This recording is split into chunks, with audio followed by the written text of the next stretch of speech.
The Bostonian is Matt Perrault. This is our city. The book is Dave Sharapan. Pay him. Pay that man his money. Together, they are the Bostonian versus the book. You covered! You covered 12! Covered! Follow the show on Twitter at Boston versus the book. How do you like them apples? Bringing you the best insight on sports betting news, Matt and Dave's daily picks, and an entertaining and unfiltered dive into the sports betting industry. Here's Dave Sharapan and Matt Perrault. And here we go.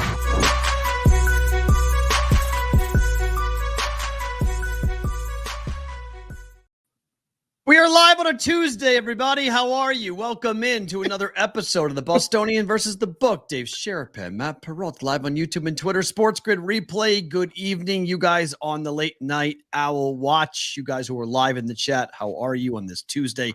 Thank you for being here. It is an announcement day, Dave. How are you on this Tuesday? Man, oh man, we've been up since the crack of dawn talking to people. You leaked that video a little early. But good timing for the East Coast. Yeah. Then 7 a.m. East Coast time. The West Coast. My phone's been buzzing nonstop. Everybody wants to know, what are you guys doing? What's happening?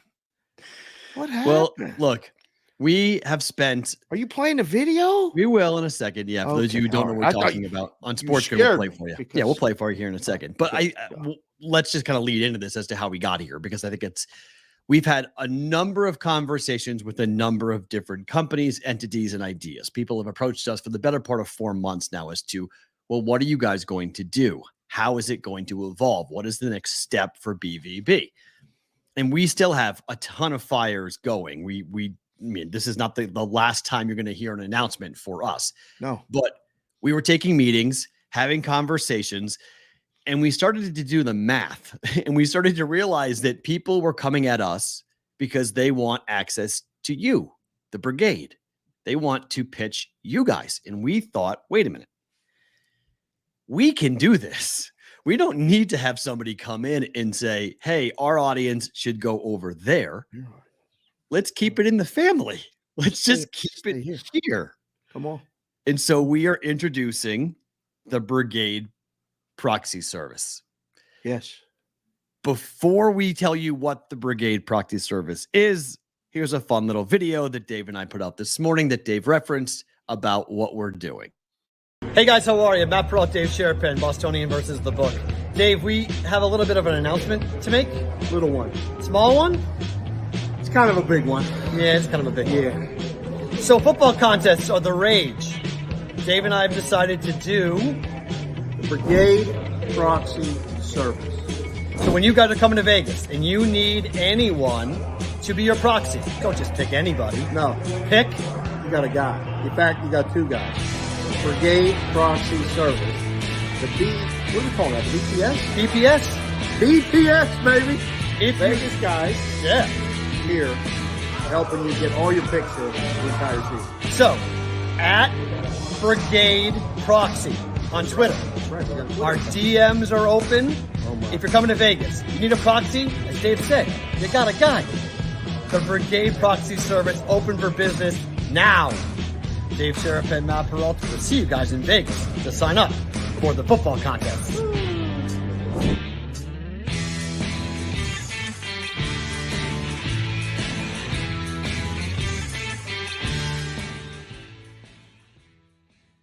So, what is the Brigade Proxy Service that the video just came out? By the way, Kurt, thanks for Eve for putting that together. That was awesome. Hat tip right there, sir. That was outstanding. So it's BPS. Is it? That's not like the UPS. Like that's not. We don't have to deliver anything, right? What do we? Well, we are a service, and we are delivering picks for people every week. But no, we're not actually handing anything to people. No, we're not like UPS, but we're BPS. Okay. So we had this big debate about calling it a service or a company, and we went with service because it is a service after all. So this has been the question of the morning to me on the DMs from at Brigade Proxy on Twitter. Yes. Well, I've never done this before. I've thought about doing this before. Yeah. What exactly do I do? So let's just walk you guys through what happens. Perfect. You have to be here in the state of Nevada. Okay. So either you have to be in Nevada, in Reno, or in Nevada, in Las Vegas, at a Circa Sports, Westgate Superbook, and any other contest you want to do, you must physically be there for a day. To sign up For one day. Right. Okay. One day. We must be there with you when you sign up. Correct. There's a form that you will fill out that will then enable Dave and I, or whoever else who's going to work with our proxy service, to be the one that enters in your picks throughout the football season. Correct. Whether it be college or pro, depending on the contest that you are in. Right. Some of them are the last man standing contest that's over at stations. Okay. There's that one. There's the Golden Nuggets college football contest. There's that one. Yes. Westgate has their the Superbook has been the leader in this, I guess you could say, and the Circa Million has kind of built upon it. Yes. Football contest for the Westgate Super Contest. Yes. So you can do either or. We will be there. We will sign you up. Well, you do them both, right? You sign up, and we will take care of you throughout the entire football season. Okay. Yes. There's whatever way you need to get in touch with Dave and I. There's a variety of ways on our Discord channel, bvbshow.com. My DMs are open at Sports Talk Matt. Yes. The DMs are open at Brigade Proxy. DMs are open on that account as well. Tell us you're coming in. We're going to schedule you out, and you're going to come up and sign up, and you're going to have a hell of a football season. It's that easy. You pay us, and we're good. This keeps you in action all season, so you can. I mean, this is life-changing money. It's the most fun. I can't explain this to anybody who haven't done it before. If you have 3 buddies, okay, it's $1,000. You might go, man, that's a lot. It's $250 each, right? Plus the cost of the proxy service. Yeah. Okay. So it's not insane amounts of money. Right. And it's like entering a poker tournament. I used to love entering poker tournaments because you pay one fee, you pay $100, whatever it is, to get in, and then you play. Right. And you play for hours versus going into a no limit hold'em table and you get raked right away. You're killed. So this gives you action for, at least in the million, 17 weeks. Right. Survivor is 1 and you're out, but you could be going all the way. Right.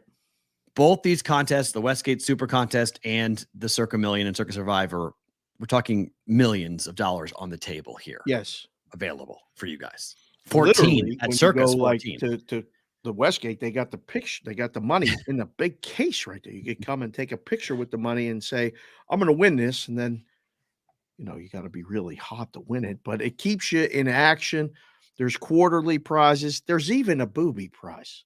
There is 2 booby prizes. The last and dead to last are both getting awarded this year. That's right. They opened that up to the second to last. So you must participate every week. If things don't go good early, they can go bad. But the quarterly prizes, you're never actually out of it. The thing about it is if you go 0-20 and then go 20-0, right, you're going to pick up a 6-figure check. I mean, it's insane. But we had Carmine on last year. He went 18-1-1. And you won a quarter. Yeah. Picked up 100,000. Flew in, got to take a picture with the big check, got the cash, went to dinner with him. And listen, the other little thing, and listen, there's other proxies out there that have been doing it. God bless, you can go and do other proxies. The difference is with us is that you get us, 1. 2, if you guys are rolling, we're going to have people on the show, right, Perrault? 100%. Let's go. I mean, that's why we called it the Brigade. The Brigade proxy service is because the audience of BVB, you guys have an opportunity to, if you are either in the money, if you have a crazy hot streak, if you've got some ridiculous, record, we're going to put you guys on. In particular, Justin in Vermont last year was a Brigade member who went really deep in Survivor. Oh, man, he did. We all got down to the last 20. Yeah, we offered numerous times. Do you want to come on the show? Do you want to come on the show? Over and over and over again. You didn't want to do it. You didn't want to do it. And that's okay. It's okay. But when I told people that, they were like, are you sure he actually is alive? And I'm like, yeah. I'm like, I don't see why he's lying. But we would know this, okay? Because we're your proxy. So we're the ones putting in your picks every week. So we will know what you guys are doing and how hot you guys are doing it, okay? Answering a couple quick questions. Pricing will vary, so you got to DM us. We'll explain the pricing structure. We're not going to do it on the show. We'll explain it off the air. So Go ahead and contact us, DM us. We will tell you the full pricing structure. It varies. Secondly, we aren't doing the contest this year. All right. Dave and I will not be competing with you guys. So in case you're like, well, I don't want to share my picks with anybody, you guys will know my picks.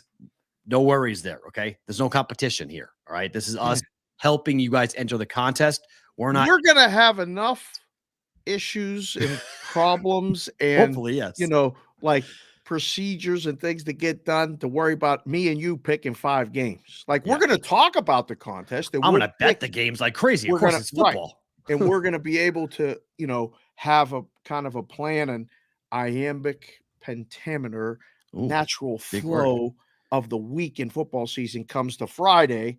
And talking about what would the plays be, and then we might do a Saturday or Sunday show or something. We'll see. We'll talk about. There's things that are like this is the first announcement. We've been telling you guys this for I don't know how many weeks now. We've been saying like, we've been talking. This is the first idea that got to the finish line. Like there's like 5 that are all like lined up, like waiting to see where we're gonna go. But this was the first one that made the most sense because Thursday is the live show at Circa.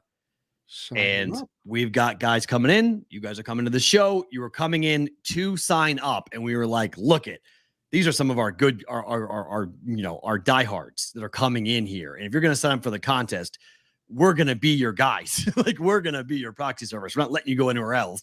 We're going to be your guys.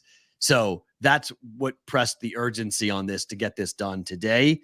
So Thursday and Friday, we'll be signing people up and signing you guys who are coming into town. I'm serious. If you guys have the wherewithals to do it and you like say you're coming in by yourself, okay? If you can afford it, if you can afford a 250, get 4 of you guys in the brigade and go ahead and do an entry for the $1 million together or do it for Survivor. Although that could be more difficult because it's 1 pick and 4 of you. That could be a little bit of a fight.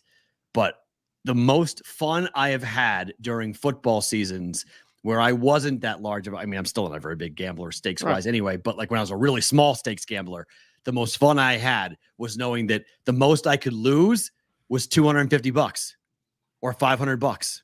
That was the most I could lose. Yeah. It was tremendous. And we've done it for the show where we did the reboot contest, the conversations back and forth to try to come to 5 games is legendary. And at some point, we may end up having those types of conversations again, but we'll be available. I'm not telling you who to pick, Matt's not telling you who to pick. We'll just talk about the games and all the different things and obviously options, making plays and options, but it's something that just felt like it had to be done. And when people talk, sometimes you have to listen. And this is the first, like you said, step. We're talking to everybody about a lot of things. And this is a way for you to have kind of, I don't know, is this access to us or like I don't want to have to chase people down for the picks, but we're going to try as the proxy service to make sure that nobody forgets their picks. Yeah, but it's more all kind of stuff. It'll be great. The talks I've had with 2 people this morning already were like, I'm coming in August. Yeah. When we sign up, would you be willing to have a beer with me afterwards? Yeah. Would you have lunch with me afterwards? Yes. Like I'm not guaranteeing like you're going to have like access to us on a Saturday night to call me to ask me my opinion of a pick. But I am saying you're going to come in and we're going to, it does give you a chance to talk to us and we can. There are things we're talking about for football season where if you're part of our proxy service, there could be an extra level of, hey, Dave and Matt breaking down the games. Come on in. We'll help you. We'll tell you what we think, and you guys can do what you want with it, but just give you the ideas as to line movement. Remember, the lines come out on Wednesday and Thursday, depending on the contest you're in. Yep. They're stagnant. They don't move. The other benefit to this contest is no line movement. So you can see where the pros go. Number goes from 2.5 to 3.5. It's a pretty big move. Well, why? Well, the pros all think that this side's going to hit. Okay, crossing 3. Why did it cross 3, Dave? Well, because ... So those things could all happen. Do we want to bring on David? Because I hate to make him wait because he's sitting there looking beautiful. The hat is phenomenal. He's already in the green room. He's already in the green room? He's already in the green room. He's wearing a suit. He's wearing a shirt and tie. He's got the hat, which I love. He's got I cannot get over his hats. He's a hat guy. He might be the original hat guy. I'm very envious of him. Can we do it? Can we bring him on? I don't want to make him wait anymore. Well, we said he was good for 11:45. I know, but who cares? We gave him, but that's the beautiful thing we do. We have no rules. We can roll with anything. Well, yeah, sure. We can bring him on if David's ready. Yeah, we'll push hockey, and we'll talk hockey after we talk to David about what's going on in the NFL, because it's right. There's two big stories today. The proxy discussion, because there's a couple questions that go ahead. I know people have already gotten finish to it me. Up. Yeah, and I will. Finish it up right now. Yeah, finish it up now. Yeah, you don't have to live in Nevada to be in these contests. We live in Nevada. We will be here all football season. We will make sure your picks get in every single week. My plan, once we get the procedure, is we're going to send you an email or something. It's going to go out once you sign up with the service, that you will get a reminder that you got to have your picks in. Okay. And if you use the Thursday game, you have to have the whole weekend in. Okay. That's one little catch. And two, yes, we will take a picture time from the book if that's what you want to do every time that we sign up, if that's what you want. And I will post it with you. You want that? Listen, 2 people asked me this morning, wow, do I get a picture time from the book with you? If I'm down there signing you up, of course we're going to take a picture time from the book, which will get on they have our feed on the Circus screen. So you'll get up on the Circus big screens and all that other stuff. There's a lot of little things that you'll get with us that you may or may not get with other people. But yes, we cannot wait to do it. We'll have more details at Brigade Proxy on the Twitter, and there will be there will be more details. Get to Purdom, because I mean, if Purdom's looking good, he wore a suit. Yeah, he wore a shirt and tie for us. So look at this guy. Switch him over. Look at him, David. You look amazing, sir. You shaved and everything for us. Yeah, trim the beard a little bit. Well, sir, how are you? Welcome to the Bostonian versus the book once again. We appreciate the time.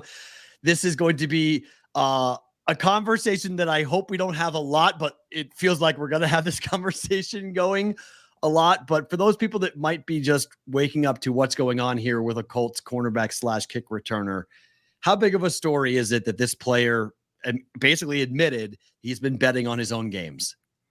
It's a big story for sure. It seems like we keep hearing these incidents occurring. This was the 8th potential violation of the gambling policy in the NFL from a player over the last 5 years. And, previous 20, 25 years, we really didn't have any. So the magnitude of this one, with sources saying that he was placing maybe, upwards of 100 bets over an undisclosed amount of time. A lot of the bets were small, $25, $50, but there were some bets on games involving the Colts, and he's a Colts cornerback and kick returner. And obviously you should not be betting on games you're involved in. You should not be betting on the NFL. I keep saying this over and over on shows. If you want to play in the NFL, you cannot bet on the NFL. It is not much more, any more difficult than that. And for some reason, these players keep making these mistakes, putting their $1 million salaries at risk. And I don't get it. DP, the policy is interesting. And I know you've dove deep into it. You've read it. You've seen it. You've talked about it. You continue to do it. And you do great work. What is your Twitter handle, by the way, so people can follow you on the Twitter? It's just my first and last name, at David Perrault. There you go. All right. The policy that I've read as well is they get in trouble for where they are when they're placing the bets. Is that what the violation is here? Is that how they got him? Or is it, yes, you're not supposed to be betting on the games, but the policy reads like you can't do it on the team facilities. Am I reading it wrong? No, that is correct. You are not allowed to place any bet, any sports bet on team facilities or traveling with the team. That was something that was implemented into the NFL gambling policy in 2018. That was right after the Supreme Court decision that kind of started us on this trek to have legalized sports betting around the nation. Along at that time, they also put in the stipulation that, hey, players, we're going to allow you to bet with legal sports books on other games, on the NBA, NHL, Major League Baseball. You're allowed to do that. That's fine. We're okay with that. You cannot bet on the NFL or anything involved with the NFL, and you cannot bet on anything on league premises, any kind of team facility. So that little nuance, I think I can kind of understand. Okay, we've all been through training procedure classes at work. Maybe sometimes we gloss over them. Maybe we didn't hear it. And some guy logs on and says, hey, I want to put my bet in on the NBA playoffs tonight. And he does it from the locker room. So he gets pinged, right? The geolocation service. Yeah. I can at least understand that. Betting on the NFL, no. In your heart, in your head, that's wrong, right? I mean, nobody should have any kind of qualms about players being allowed to bet on the NFL. That shouldn't happen. It shouldn't happen. They shouldn't do it. David, the article that came out in The Athletic, it's kind of unfortunate that it's coming all at once, but it feels like this is an avalanche of a week for stories. But about the fact that players who are not wanting to be named are saying that they do not understand the policy, that the NFL has not done a good enough job explaining exactly what you guys just talked about in terms of where they can bet, who they can bet, and how they can bet. Is that the fault of the league or the player for not listening to what the league is saying? Ultimately, the players. They are getting the education.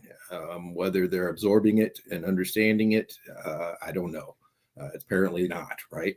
The league says they educate over 17,000 people. That's league personnel, coaches, referees. Everybody gets training on what is allowed from sports betting. So, like I said, you're in a training class for work, right? Sometimes you're just trying to get it over with. So I understand that. But you don't need any training to know that you should not be betting on the NFL. Am I correct? I mean, if you were involved in a game, you do not need training told you, hey, maybe I shouldn't bet on a game that I can, influence. That doesn't carry any water for me for them to say that, hey, we just didn't know we weren't allowed to bet on the NFL. That doesn't match DP, is it on the books to report to the league about a player gambling? Like, so you have to educate the player first, or the personnel. I mean, it's not just players. It's a lot of personnel within the organization that can't bet on the games either. But does the book have to then, one, geolocate them, catch them, find all this stuff out, and then send it back to the league? Or is the league creating its own, for lack of a better word, task force to then say, we're going to watch it and we're going to tell you when we think something's going on, and then come and inquire at the book? How does it work? All of the above. The league does have sophisticated in-house technology that they are tracking and monitoring the sports betting market, looking for any anomalies, monitoring players, everybody that should not be betting. They have some sort of technology that tracks them.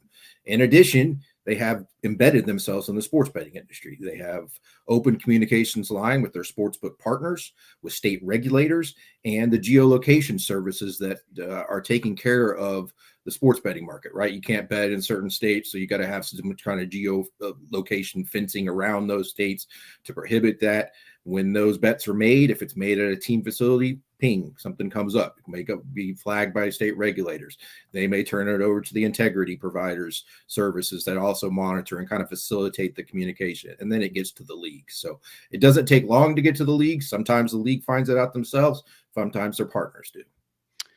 Isaiah Rodgers is the player who is accused, or at least admitted to have doing this. Not accused, he admitted to doing it, but he was doing it with a third party, if you will. He was telling his bets, and they were making the plays. If you listen to people on the internet, and I'm not saying they're right or wrong here, but they've been saying players have been doing this forever, and the league has never investigated, has never really had an opinion publicly about it. Are we going to see a rash of this, or are we going to see just the NFL coming down harshly on all these players, 6 months to a year suspension until it really gets hit home that they cannot do this? First of all, my understanding is that the account was set up in one of his associates' names, but I believe he was placing the wagers. So just to make that little quick clear, that's my understanding. It's firm. Yes, I absolutely believe we're going to see more. I've heard that there's going to be another wave of these coming. Over a dozen players are likely to are currently being investigated and looking into any potential gambling violations. And what I continue to think is we're kind of in a transition period. There's an academic theory that says basically society struggles in the early years to adjust to any kind of new illicit activity, kind of like betting, and that's brought into a regulated environment. People kind of figure, well, what can I do? What can't I do? What are the rules? And so forth. And mistakes are made. And I believe we're in that process right now. Society is trying to adapt. All the players and athletes are trying to adapt. Eventually, we'll get these cases out there. More and more people will hear it. What happens to you? You know, we're looking at if you were found to have bet on the NFL, the precedent is a minimum of a year suspension, and you can reapply, but it doesn't guarantee you're back in. So I think eventually, the more and more these cases come out, the more and more we spot them, players are going to learn, right? They got to. I just got to think there's too much money for them to lose in order to just make a $25, $50 bet. It's just not worth it.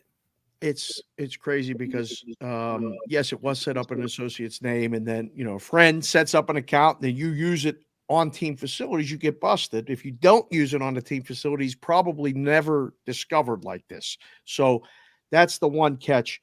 The other catch is this, DP, where if you really want to bet, and I mean the answer is quick, it's right, it's abstinence. It's just simple. Don't do it. Well, when you tell kids not to do it, they do it. Okay. Where do they go? Like where? Because isn't this driving that business, not just from players, but like if someone wants to bet, they're going to find a way to do it, right? That's the inevitability of the conversation. Yep. And if you're willing to want to bet and you're willing to try to get around the system and risk your career to place a bet on an NFL game, it's going to be tough to stop you. The best weapon they have is deterrence. Look, if you get caught, this are the penalties. We're seeing more and more people get caught because of the increased visibility that regulation has brought into the market. If this kind of things was going on, and it may have well been in the past offshore or with local bookmakers, we never heard about it. Now we have more visibility of the market than we've ever had, and it's going to clean up this part of the industry. They're going to have to figure out that, hey, I'm putting a lot at risk to try to place this bet. If you do want to bet, you're a player and you want to bet, great.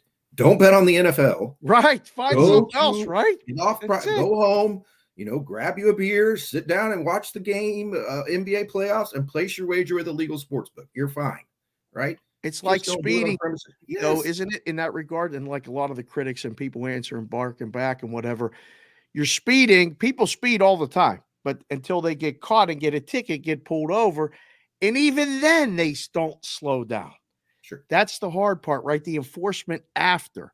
They're making examples of guys all the time. They just did it with Detroit. They cut guys that day.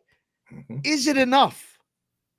No, it's not enough at this point because it's still happening. So until they get it through their heads, and you mentioned speeding tickets. You ever got a speeding ticket that cost you a year of your $1 million salary, Dave? I know you make the big bucks.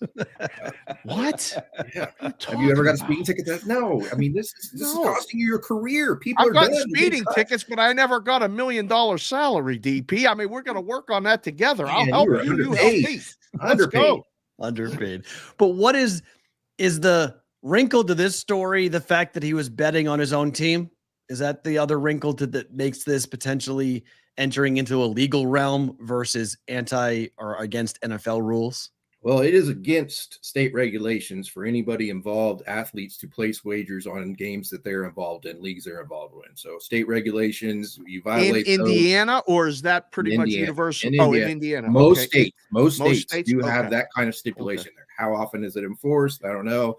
If you violate a gambling regulation, are you violating the law? There's all kinds of little nuances in there, right? That I'm not smart enough to know, but ultimately, if you're betting on the team that you're involved in, whether you're betting on them or against them or on a player prop that's involved in that game, that's bad. You're going to get in big trouble. And this could be probably very easily could be the worst case we've heard so far out of the NFL gambling suspensions. Is the NFL doing this now because it's the summer? Would they do this in season? Like, is there ever there's the potential of a high profile player in the middle of the season getting caught and suspended for it?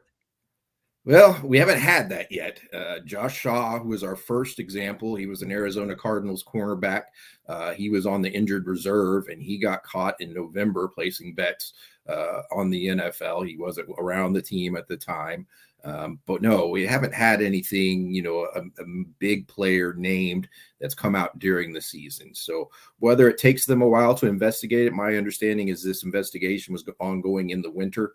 So it probably takes them a while to make sure they get everything crossed, and so forth. So that's a good question. I don't have the answer. Would the NFL shut somebody down, a star player, a star quarterback, if they were found to have bet? I would think they would, but we haven't seen it yet. Last one for me, DP, and then we'll throw it to Matt and we'll get you out of here. One, you look fantastic. You look like you've been playing pickleball a little bit. You're in shape. I'm working on this pickleball thing because when you come out to Vegas, I'm not ready for you. Never mind. Who's going to win the NFC South? Because I know you're it's in your pocket of the country, and you're a little biased because you're a Saints guy and all this other stuff. But you covered the Falcons in the past. I'm looking at season wins. We're going to talk about it going forward. Coming up in the summer, in addition to this proxy service and all this other stuff that we have going on.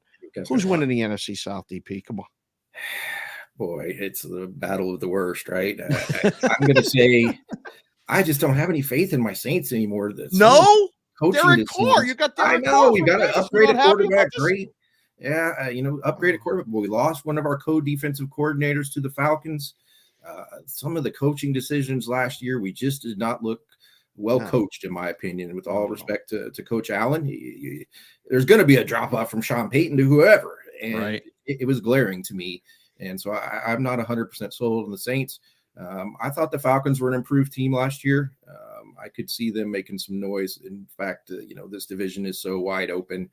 There's not big differences. They're not a glaring favorite, in my opinion. So I'm going to take the Falcons. We'll get out of here on this. We, on this show, have talked a lot about what's happened over in England with the regulations that have clamped down harshly on the gaming industry and the marketing that has gone on. Canada now is starting to take a look at this. How long are we away from in this country having a really hard conversation about who can be marketed to and what type of personality is allowed to be in marketing campaigns? I think it's ongoing as we speak. Some politicians in New York have introduced some legislation to prohibit any kind of sports betting ads. I think we're going to have that conversation. And from the beginning, I was a little bit always surprised at how aggressive the industry came out. The sports bets came out, everything. But the only thing I think of, I'm starting a new industry, let's see how much we can get. And then when they come after us, okay, we'll concede a couple things. So it looks like you're giving up and scaling it back a little bit. So I do think there's going to be some sort of backlash here in the coming years, if not this year, the next couple, that will scale back advertising, and it will, reduce the advertising and be a little bit of a hurdle for the industry to overcome. I still am one that believes there's going to be some consolidation.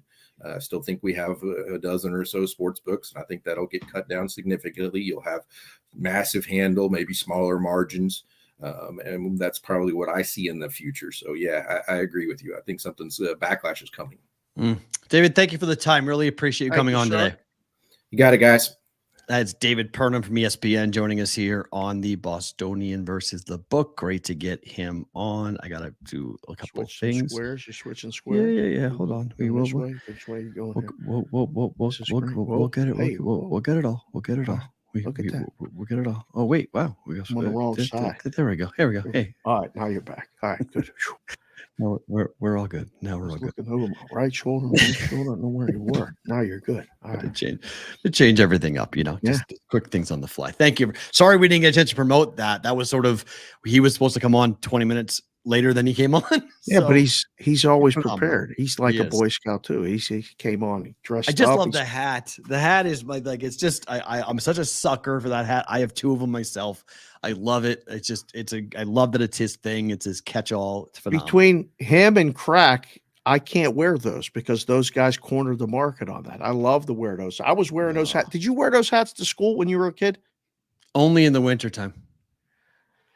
It was hard to find a thin one that you could wear. Oh no, they're always wool. Yeah, I don't wear them in Vegas in the summertime. I only wear them. It's my winter hat in Vegas. That's what I'll wear during the winter. Yes. But yeah, I can never wear it in the summer because one, the humidity of a wool hat in the summer is disgusting. I can't understand how the pro baseball players who wore wool hats and wool uniforms, how they survived playing baseball in New York and Pennsylvania and Massachusetts. And you sweat a lot. What do you mean? It's disgusting. It's hot. A lot. It's hot. No fun. Not anything really entertaining to do. So the hat itself, those wool newsboy hats, whatever you want to call, paperboy hats, whatever you want to call them. I love those things. They're phenomenal. Scally caps is what Boston people call them, but Scally? Yeah. How do you spell that? Scally. There's a place in Pittsburgh called Scally's. It was a golf driving range and pitch and putt par 3 course. Used to go there all the time. Man, I learned how to play golf on those things. Absolutely. As you had executive courses were so fun. I loved them. But you got some highfalutin snooty people on there. They didn't like the kids being on there, because they were coming to get a quick round the 9 in, in an hour. Yeah, you're out there taking 3 shots and hitting the balls all over, and they're like, "What are you kids doing here? Learning how to play golf." Play golf, right? Yeah. Just like how you learned how to play golf, you dink. Yeah. What are you doing? Did you guys call people dinks, by the way? Never once in my life did I call a person a dink until I met Dink himself. Oh, right. And all right, I learned about that expression. Was that a thing in New England? Yeah, that's why he's called Dink. That's why he went by that name. He's a New York guy. Yeah, but that's why he went by it. He told me it's why he went by it. Right. I talked to him. I was like, yeah. He's like, I thought it was funny because people call people dinks in my part of the country, and I just thought, he just went by because of his last name. So yes, that was it. It was kind of like a bleep you to the world that okay, my last name fits into this, and let's just go ahead and call people. It's not a fighting word to call somebody a dink in New England. It's not a compliment. It's not a compliment. It's not a fighting word, but it ain't a compliment. Yeah, it's not a compliment when you're called it. It's not like drop everything and go throw, but it's definitely an insult if you wind up getting called that. So. Yeah, you don't want to be called that. I don't want to be called that. Home slice. Home slice can be two different things because the way you say home slice now is kind of like endearing. But when I was growing up, you called somebody home slice. That was like you're a clown. That's the new clown word. Is that what dink is as well? 100%. 100%. But I think in New England, calling somebody home slice was almost more insulting than calling them really? A dink. Yeah, because a dink is it's like an our word. It's a New England word. Home slice is sort of like something you hear from Hollywood. Like it's like a bad Belle Biv DeVoe video or something that they'll drop like home slice in. So it's like, what'd you just call me? Like it's more. I wonder if then jagoff is like the Pittsburgh word. You call somebody a jagoff, I literally laughed because Jessica called you a jagoff the other night on the phone, and I started laughing because I was don't laugh at her jokes. It was really funny, but she's saying it in an endearing way. But is that endearing? In New England, that's a fighting word. Like you call somebody that in New England, that's there's not anything endearing about that. Get your hands up when that happens. Yes, you call somebody that, that's a fighting term to call somebody that. Like it's worse than calling them an a-hole. Is to call them a jagoff. Yeah. You guys in Pittsburgh have made this sort of soft and funny and haha ribbing somebody. In New England, you call somebody that. They're like, what the hell did you just call me? It's a hair on the back of your neck type moment. Stands up and you're gonna get up from a bar and be like, we got a problem? It's not a fun, nice, kind word that you guys have turned out to. I better be careful then because I kind of throw it around a little flippantly. You do, and I laugh because I'm like, you said the wrong person. They're gonna be like, excuse me. Oh my. And it's my fighting days are done. I'm out of the ring. I don't want no title fights. I don't want no real fights. I don't want no scraps. Yeah. I don't even like to shadow box because if you get too close and you catch me with just joking, then I'm gonna come quick. By the way, you don't shadow box up against somebody else. Just to let you know. What do you call it when you're just pretending to box? Then sparring someone. I ain't sparring with nobody, but the kids like to joke and they go, unless you're Peter Pan and your shadow punches back. That's the only time you can shadow box and have something get punched back. All right. Well, the kids like to pretend like they gonna hit me, and they sparring, get real close to where you feel the air right in front of your face. Good. Tell them I got gloves. I've got mitts. If they want to hit, I got mitts that we can throw. They can throw for real. It's so fun. Maddie can't really throw very hard yet, but it's fun to catch and play mitts with her. Let her throw. Get her anger out. Well, she's got a hook. My kid's got a hook. I love it. She got my left hook. She can throw it. I was like, hell yeah. Speaking of throwing a left hook, that's what Vegas did to Florida last night. They threw a left hook and knocked him out. Well, Florida tried to throw a bunch of hooks back, and they kept getting game misconducts. Like even my 9-year-old Kendall said, what the hell's happened at the end of that game? I can't explain that. I don't know what they were trying to do, trying to send a message. Yes, they're trying to intimidate the Vegas Golden Knights, and they weren't having it. Knights played another good game last night. Another really good game. I mean, they didn't bite on any of it. None of it. Kachuk, I mean, it turned into a fight afterwards, but Eichel could have gotten really hurt. Luckily, he did not. And it was clean, 100% clean. He took that. I mean, people thought I was calling Florida dirty from that hit. No. That hit was clean. That was a toe pick and just bad break from Jack Eichel. Lucky to be okay. It was everything else they did. The slashing, the hitting, the punching. I mean, they were closed fist punching the Golden Knights right in the face at multiple times during that game last night. Trying to get a guy going to penalty box with you. Try to get him mad. Maybe they take an extra penalty. It's part of the game that's unfortunate some ways, but it's also just written into the rules of the game. I mean, this is the unwritten rules or whatever. It's not in the rule book, but when you get up a bunch of goals and everybody in the stands is partying and standing and they're singing, and it's the Stanley Cup Finals, this is for everything. So those guys on the other team got pride too, and they start doing that stuff. I was super impressed with the Knights going, you know how we answer this? Let's score another goal. Oh, yeah. Oh, by the way, we're going to put 7 on you. How's that feel? So that's how you combat it. All that being said, did you see the line for game 3, by the way? But they set the record, Dave, for the most goals scored in the first 2 games of the Stanley Cup Finals ever. By a team, yes. Yeah. 1917. The NHL became a thing in 1917. Yeah. These are the first games to see 5 goals and 7 goals being scored. 12 goals in 2 games. Doesn't usually happen in the first couple games of the Stanley Cup, right? You don't have blowouts like this, but that's... I told you, though, it's regular season Florida. Once they got down, I mean, the third goal was done. I mean, you knew they were posting up 5, and the total went up. The guys on the desk brought it up during the post game on TNT and said, what were they doing during the layoff? Because they were half a step slow, and all they're doing, they're resorting to like it's a February afternoon game. They don't look into it, and then they get frustrated and they just start taking penalties left and right.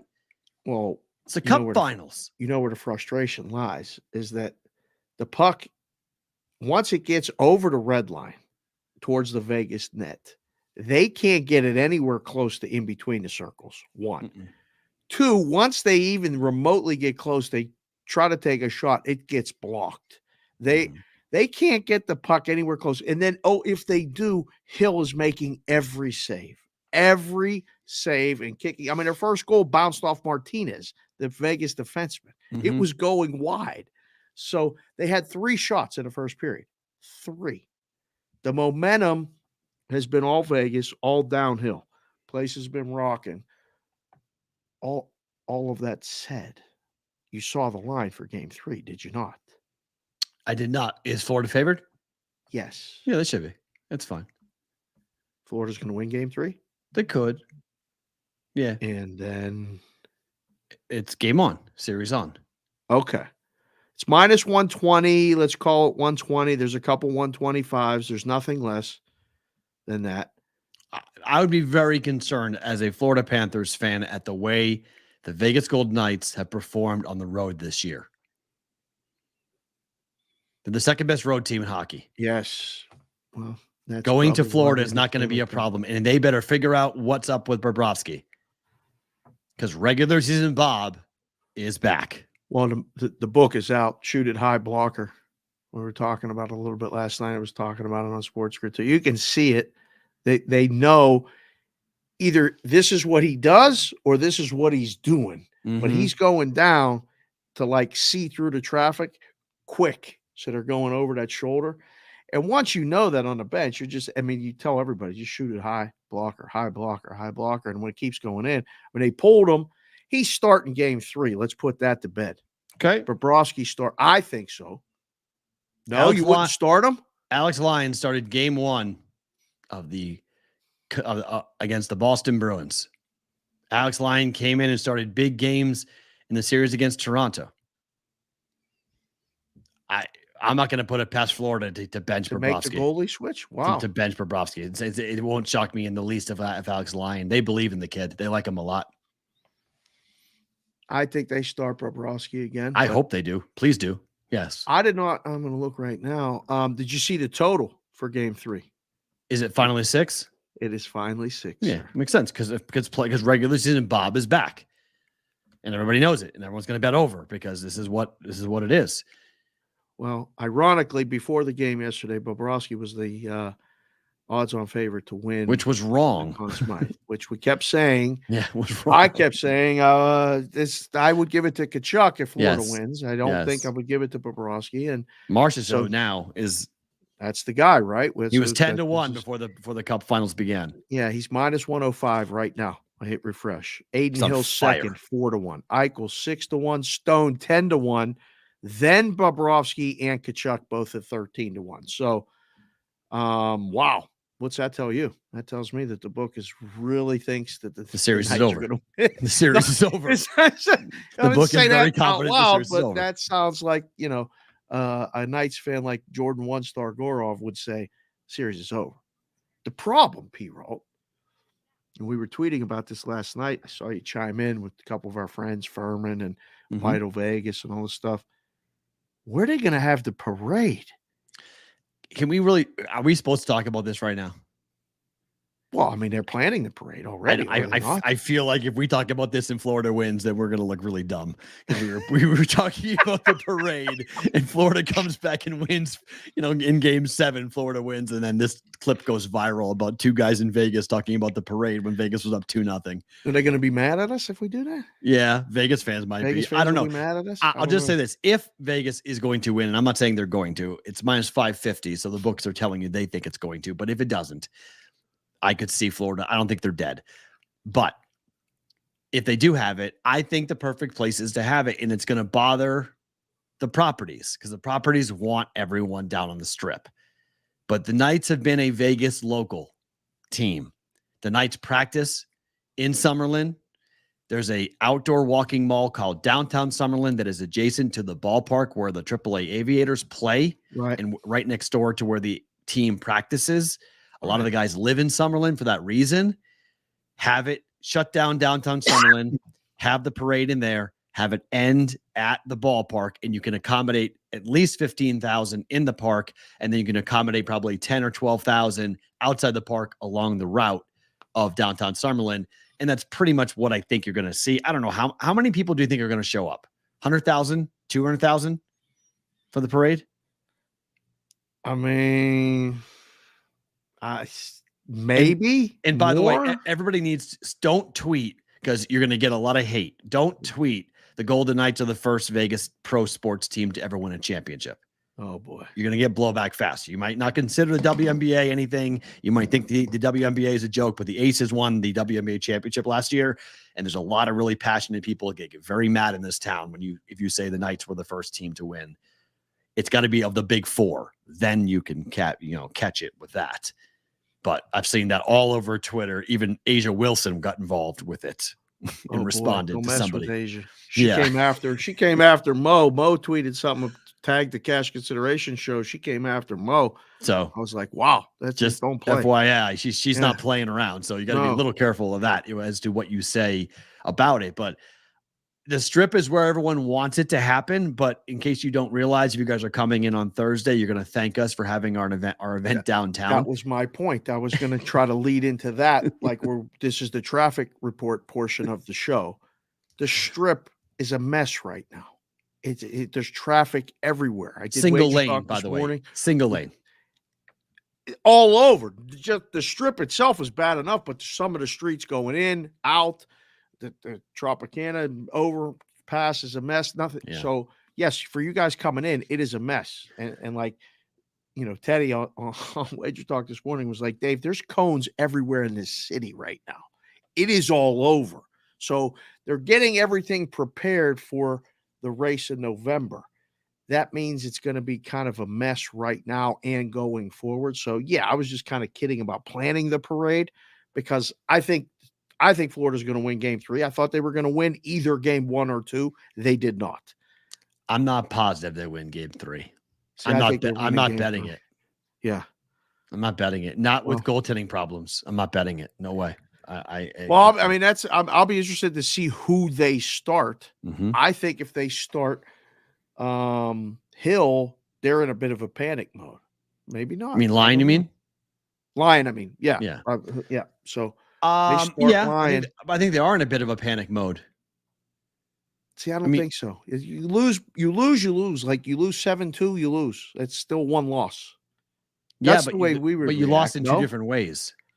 Game 1, you lost because you lost your goal in the 3rd period. Power plays gave the game to Vegas. Game 2, you just got outplayed. In every facet, got outplayed. Yeah. Game 2 definitely put more of the seed of doubt in your head. Because Florida pushed around. Like the thing that caught Boston off guard, in my opinion, is that Florida brought an intensity that the Bruins couldn't match. They were so physical, they were so aggressive that Boston just didn't have it because they had not played that level of hockey all year. They couldn't match it. They couldn't get to that game 7 where they were, stopping. They couldn't play their game. Florida made them play their game. And then against Toronto, I just don't think Toronto was very good. And so Florida was hot and they were riding it and they rolled through these teams. But Vegas has the blue line and the size. Petrangelo's like, go ahead. What are you going to do? They're blocking every shot. They're frustrating them like crazy. Blocking shots. Oh, man. And whatever Tkachuk does to get under someone's skin, they're just like, we don't care. Like, do whatever you got to do, man. We're good. Eichel got up, went right to the room, got good, came back, had an assist on a goal. Right. I mean, Jack Eichel this is amazing. He is completely, in my opinion, controlling Vegas's offense without scoring any goals. That's incredible to be able to do that as a passer, to dictate tempo and to set your teammates up and be the guy that runs everything and stirs the drink without being a goal scorer. That's the game. That's pretty common, actually. That's you see that was building late in the season. Can you win the Conn Smythe without scoring a goal? No, he's not going to win the Conn Smythe. Oh, I don't know about that. He's not going to win the Conn Smythe. Marcia Show is going to keep scoring goals. Marcia Show is going to win the Conn Smythe if the Knights win. You think he scored 12 goals in 12 games? You think he's going to keep this pace up? Marcia Show is the odds-on favorite. Marcia Show is but I think he cools off. I think Florida takes him out. I think Florida's going to really concentrate. Listen, if Hill gets a shutout on the road, he's not shutting out Florida in this series. I'd be stunned. Anything can happen. But he's good for 2 goals a game. Okay, that's what he's good for. He'll go up 2 a game, which is good. You can win a cup with a guy giving up 2 goals a game. Guys, put in your right now in the chat. Put in your Conn Smythe winner right now for Vegas. I told you before the series, Jack Eichel in the cup. If he controls pace, Jack Eichel. Ivan Marcia Show. Yep. Hill's now the second choice. Pick a guy. It's not Carlson. He's not. He's kind of fallen back. So Stone is the other one. He's such a goofy guy. Win. Stone is such a goof. I love him. He's the best. He's the absolute best. His post just wanted to shout out awesome. A guy named Eric, friend of Winning Las Vegas. All right. He's fighting some cancer right now. Yeah, and he's coming into the show. And apparently, yes, she's going to bring him to the live show to get him out and hang out with guys and girls and whatever. So wanted to shout out Eric. Wish you the best. And looking forward to see you on Thursday. I mean, make sure you leave early, though, because the traffic apparently is bad down by the strip. Wow. So John Kincaid just retweeted our video. Yes. To all of his followers. My man, John Kincaid. Okay, he's got 55,000 followers, and the guy's currently fighting colon cancer. I mean, he's just had colon cancer surgery to remove part of his colon. He's on leave right now from his show in Philadelphia. Man, thank you. Okay, thank you, John. I want to do it on the show and off the show. I'll do it, but really, really nice of you to do that. He said, "Watch this. If you're not in Vegas and want to get involved with the super contest or other activities, these are your guys. Great work, guys. I think I'm taking the leap this year." Kincaid might be coming out. John, I tell you, depending on the time of day, we'll come pick you up, make you get a nice ride to wherever you're going.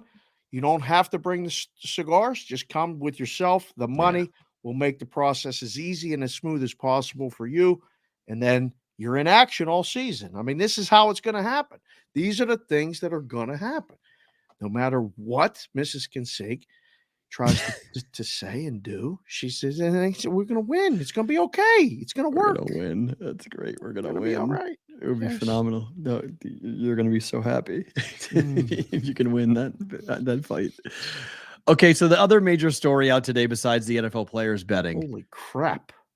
The PGA Tour and Live Golf will merge and become a monopoly. There is a lot of people out right now who are looking extremely stupid. And Jay Monahan is the leader of the clown parade today. This is one of the most. Integrity is what you do when no one's watching. If you're going to stand, and tell all of these players that you should not go to Live Golf because there's blood on the hands of Saudi Arabian princes who funded 9/11. Yeah.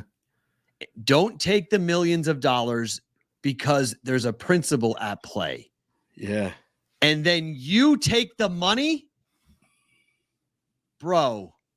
Like bad look. It's one of the worst looks I've ever seen in sports, to be honest. I mean, the more that I think about it, the more angry I get and the more sick I become from the whole thing. Like, you told players that loyalty mattered, right? That holding strong and working for a PGA Tour to build the tour, right? That was what you were supposed to have been doing. Don't take the money and run. Don't play golf overseas. Play here. Play with the courses and the people that have built you up. Tiger Woods stood up there and said, look, those golfers can go do whatever they want, but they want easy golf and easy money. And a lot of golfers were like, yeah, what's wrong with that? What's wrong with easy work and easy money? Oh, it's where it's coming from. Okay, that's a problem. Now what's the problem? Because you took the money, Jay.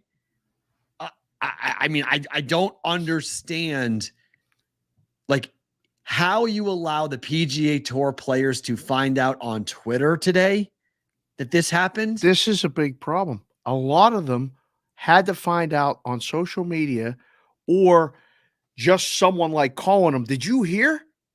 Did you hear what just happened? Well, no, we were just, where were we last week? We were in, we're supposed to go to Canada this week. Where were we last week? I forget where it was. Fort Worth, down in Texas. Yeah. Valspar, whatever it is. Whatever. What the hell's happening? I don't know. I'd be furious. I'd be so incredibly angry at all of this. If I was somebody who my livelihood depended upon this, I was told to stay loyal. I was told to keep building here in America an American-made tour. And then you take over a monopoly and look at this. We're all talking about PGA Tour officials getting in bed with Liv. Liv had to punt. Let's be perfectly fair here, okay? Liv was hemorrhaging money. Liv wasn't going to make it, okay? Liv had spent a ton of money out. They looked at the bottom line. The returns weren't there. The TV ratings weren't there. No one was paying attention to it. But they have Brooks Koepka, who just won the PGA. They have Phil Mickelson, who was competitive at the Masters. They've got big name golfers, and it was time to bury the hatchet. But the problem is it was time to get off and move off of it. But the problem is the PGA Tour tried to be all high and mighty for so long, and they held themselves above them, those people that were, financing the murdering of journalists and everything else. and you just jumped into bed with a tweet, basically. Oh yeah, by the way, here's what we're doing now. What? I mean, it's good for Jay Monahan. It's good for people involved with the PGA Tour in terms of having a monopoly. I'm not sold that it's great for the game of golf to have one entity control it all. You piss off the PGA, you piss off this new whatever it's going to be called, and like, where do you go play golf? Right. It's one of those things, Perrault. I've been in a lot of places in my life, worked for a lot of people. Got 3 kids, wife, 19 years. We just celebrated last week. Put it on the log, 12-18. It's a lot of people full of shit, okay? And you need to question everything, even the people that might be paying you. And you got to wonder sometimes, wait a second, why are you telling me this? Like, hold on. I got a guy that's going to give me millions. Everybody was making fun of Phil Mickelson not that long ago. They're still making fun of Phil Mickelson, but for different That's reasons. Fine. That mustache, I don't know what he's doing with the mustache, the weight loss, the hair. He looks good with the weight outfits. loss, but the mustache is not. I don't know. It's not working. The glasses, the slicked back look. I don't know. He's going full mobster. He is, and that's fine. But sometimes you have to do what's best for you and the people in your life. Those guys took that money.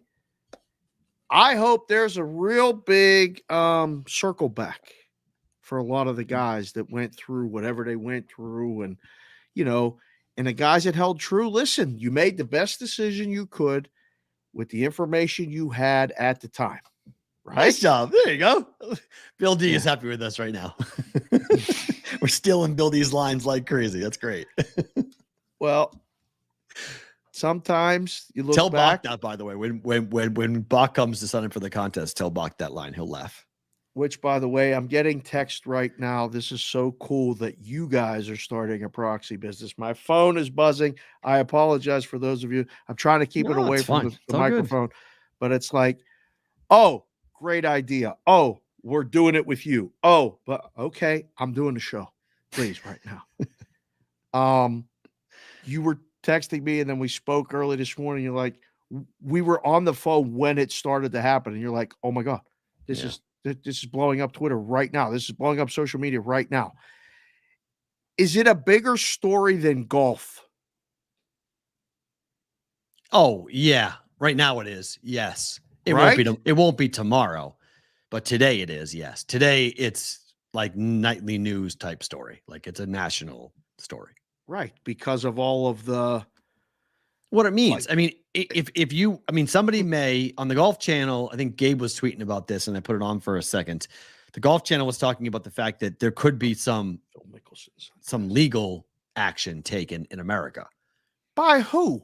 This is a monopoly. Remember, the PGA Tour has a 501c tax exempt status with the IRS. Oh, it always comes to the lawyers and the taxes. Oh boy. Okay. Yep. So if you have a monopoly on something, that somebody could challenge the 501c status of the PGA Tour and say, this is not something that should be tax exempt. And that would change everything because that's how the PGA Tour built their war chest. They don't pay taxes on it. So that's the one little hook that I don't think it would kill the deal, but there could be some changes coming to the PGA Tour for that reason.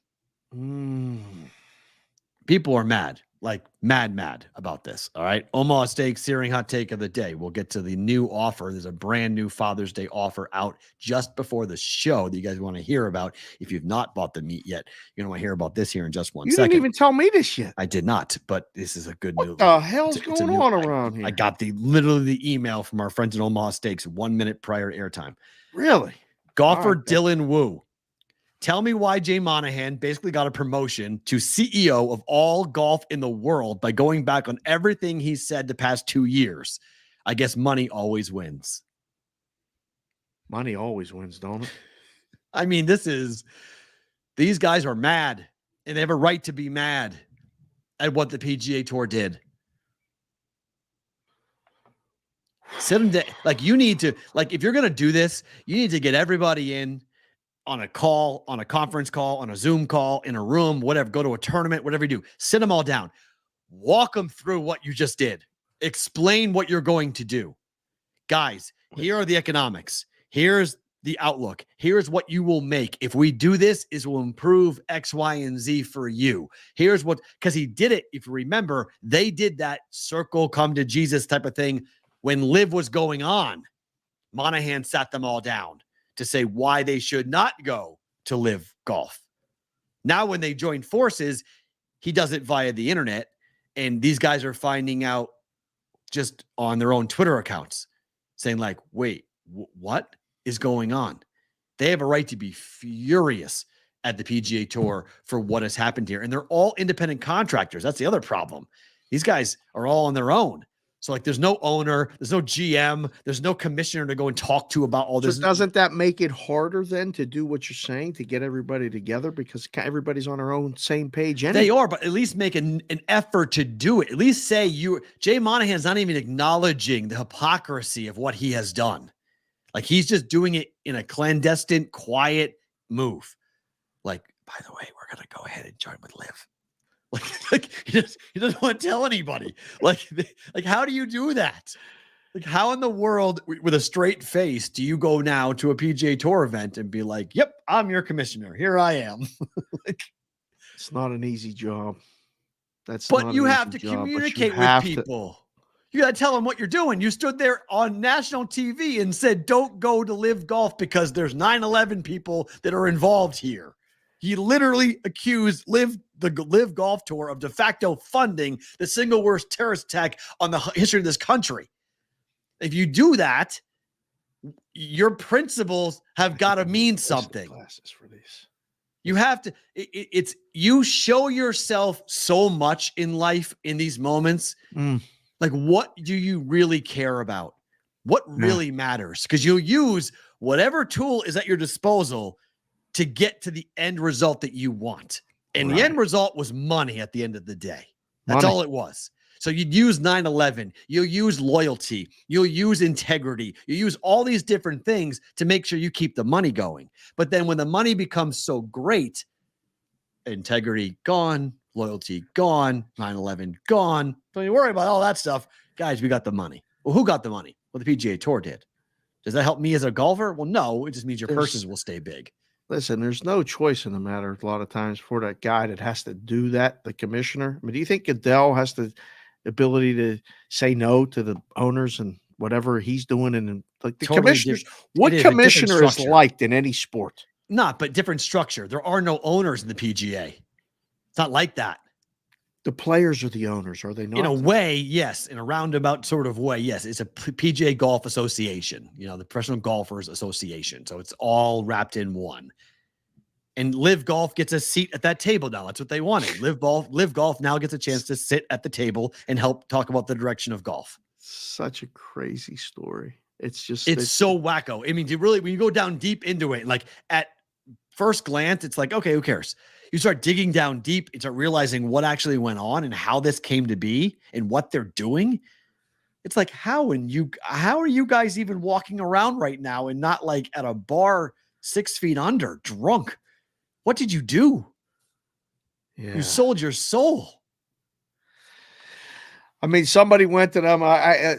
If we ever find out the story, how this even came about, because they were just bad rapping each other. It wasn't that long ago that they had Rory going up there and saying stuff. And remember, 6 weeks ago, Rory McIlroy stopped talking about Liv. He said, I can't talk about Liv anymore. 6 weeks. That was the first ding right before the Masters. They asked him. It was right before the Masters. That was 6 weeks ago. Wow, this stuff's flying by. It's right. It's June 6th. Holy cow. So he was told, shut up. Somebody told him to shut up. This was going on behind the scenes. Man, these talks were going on. Stop talking about Liv. Stop bad-mouthing Liv. And Rory was like, I can't talk about Liv anymore. And everyone was like, wait, what? Why can't you talk about Liv anymore? You were the most outspoken person. Yeah, I can't talk about Liv anymore. CBW just came in and said Greg Norman's doing a victory dance. Is he, though? I don't know. Liv won in a way the PGA, for how bad the PGA Tour looks, it doesn't make Live look that on the other side. Like the other side of the coin, to me, I'm not saying Greg Norman won or Phil Mickelson won. I don't feel like Live won, all because Live had to acknowledge they couldn't make it on their own. So Live had to acknowledge that they were headed down a path that they were going to be irrelevant soon. I mean, their ratings on CW were nothing. Nobody was watching those. Well, now with this coming out like this, I mean, they just had to prove that they could get on TV. They weren't even trying to get anybody to watch. They were probably saying to the PGA, we're going to get on TV. No, you're not. Yes, we are. We're on CW. Whoa. They said they were going to get on TV. Then they did. Said they were going to fly these guys all over the place and pay them this gigantic money. They did. They got their own jets. They're showing them. You're putting it all out there via social media and all this other stuff. It was, I mean, when you look at it, there was calculated moves behind all of it. I don't know. Yeah, those chess being played on both sides. Like it's complete. Like only one side stood up there and said, "Those guys are the devil. Don't go take the devil's money." This is not. I don't think Liv looks good on this. It's the PGA Tour looks horrible on this. Oh yeah, for sure. But they look horrible a little bit to begin with. Like I don't know. Any sort of like alternate league, the current league don't want no competition. No, remember, I mean, when the USFL was actually a thing, not this version, but the other version, what did the NFL do? NFL went and bought them off, right? And took them over. Said, okay, we don't want comp, which could have been the play all along, because now the Saudis are going to be able to go and do other things.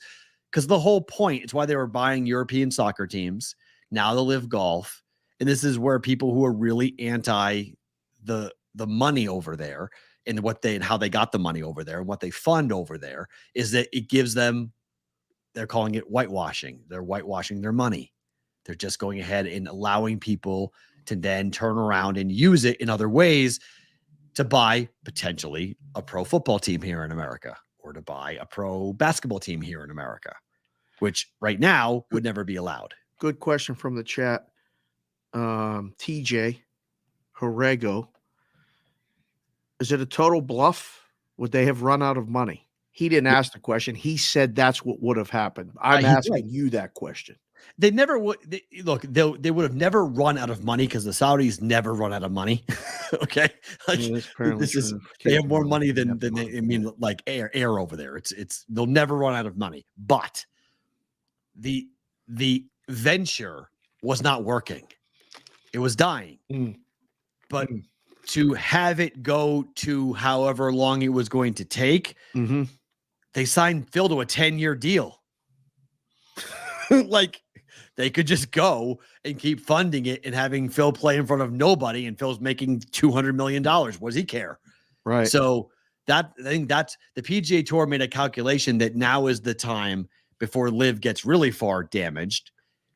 And Brooks just won the PGA, and Phil is still in his prime per se, or golf. He's still competitive, I'll say. Right. You can then get those guys, get those big names, the Cam Smiths of the world, who isn't in his prime, get those kids to come back and play on the PGA Tour. And then everyone's in the majors, everyone's playing in the same thing. That's the calculation, I think, is just to bury the hatchet, calm it down, stop the fights, and the litigation. Because that was the other part of this, is that the Live Golf Tour kept on losing in court over and over and over again. PGA Tour kept on winning. So now they put down a rival league. They get their guys back, and their integrity is gone in the process. They traded it for that. We'll see how that plays out, whether that was worth it or not. I don't know. Bad. All right, guys, we have a brand new offer from our friends at Omaha Steaks. Right now, the dad's favorite gift package. How is this? Is just $99.99. Oh, if you buy it, they will throw in 8 Omaha steak burgers for free. All right. You're getting 4 bacon wrapped fillets. You're getting 4 chicken breasts. You're getting 4 boneless pork chops. You're getting 4 jumbo franks. You're getting 4 caramel apple tartlets and a really cool Omaha seasoning jar that I use on all sorts of stuff. It's actually really, really, really good. You get all that plus 8 free Omaha steak burgers for $100. You're saving over 60% of what you would get for this here on the Father's Day gift package, available right now by using the promo code BVB. Go to omahasteaks.com to get this offer. Yes. Enter in the code BVB into the search bar, and you will get this, the dad's favorite gift package, for just $99.99. In addition, they'll throw in 8 Omaha steak burgers for free for using the promo code BVB. Father's Day gift package available right now. Code is BVB at omahasteaks.com. That's a ton of food, by the way. It's a lot of meat. People buy the meat. A lot of food. Buy the meat for somebody that wants to eat the meat and cook the meat and all that other stuff. It comes right to the house. Chef Benny, did you see Chef Benny? He got a haul. Thank you, my friend. Chef Benny put it out on Twitter. We appreciate that. He tagged BVB Brigade. Thank you very much. You put that on there. Obviously, that the show account will retweet it. We'll get it out. We appreciate that. He said the aliens like the meat. So did you see that? Like the alien. We got a phenomenal email this morning from a listener it's great. About my daughter and I had about a 30-minute discussion about aliens yesterday. Little Kendall. Where did she think? She came in the chat and said we sounded like clowns. She said, you guys are talking about aliens. Okay. Like, yeah, we talk about a lot of things on the show. Why can't we talk about aliens? What's wrong with that? I don't know. She doesn't like aliens? Not Kendall approved? Okay. Not Kendall approved, but she said there's no aliens either. And I said, I think there are. So, she didn't like, whatever. Interesting. When will it be curtains for the meat deal? That's Bravo Camp. Todd, I'm going to see you here in 48 hours. I could smack you 48 hours. I could smack you upside the head. Yeah. I could smack you upside the head for that line in 48 hours. I have a feeling. How tall do you think Bravo Camp is? I think I know. I've met him before. I should know. He's tall, I believe. I believe he's about a 6'2".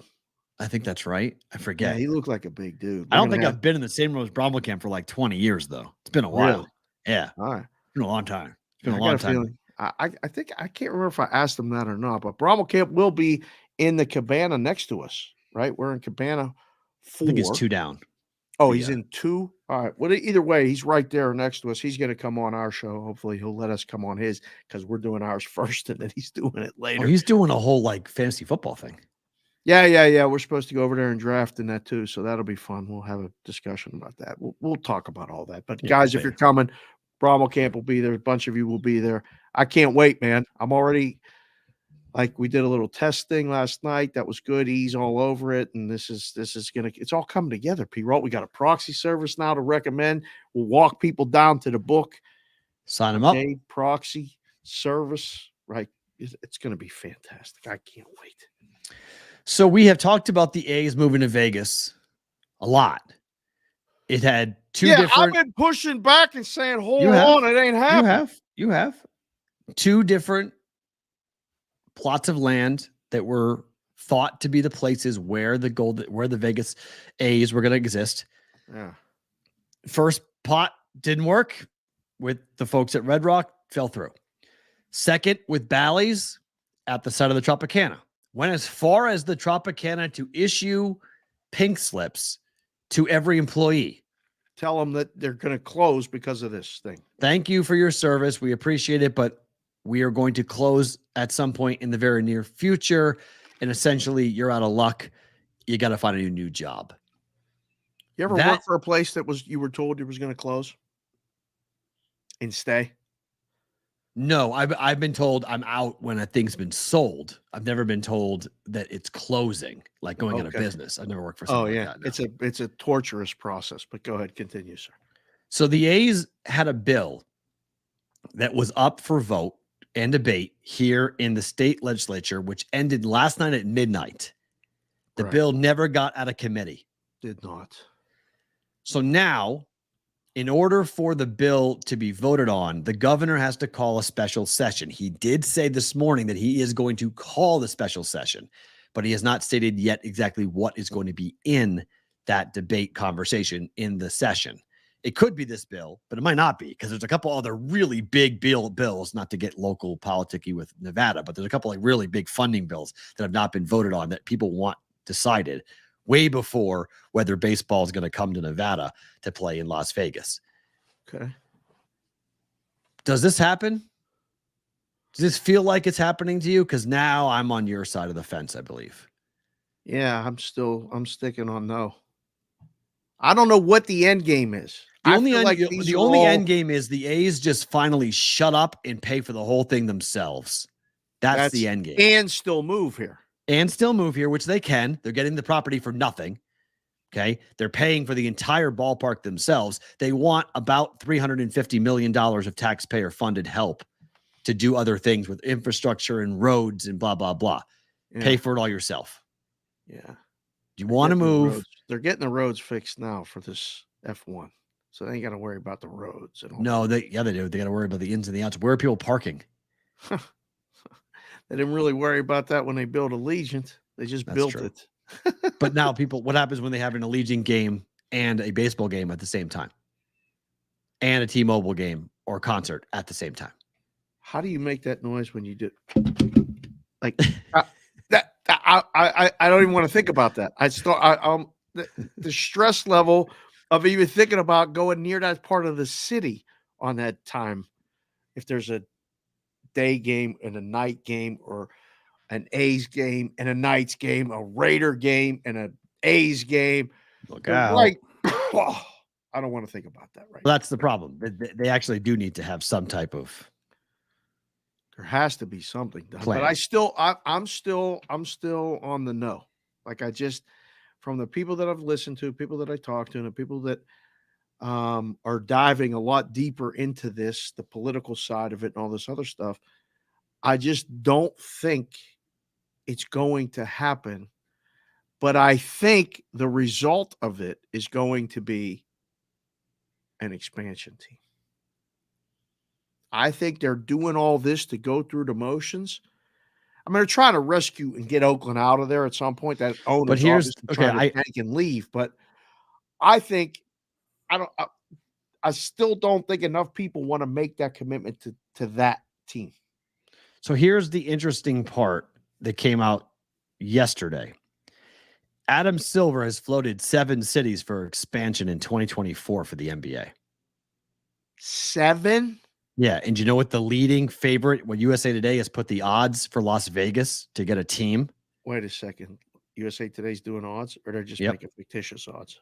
It's fictitious odds, but they have the Vegas market as minus 1,000 to get one of the 2 expansion teams. It's happening.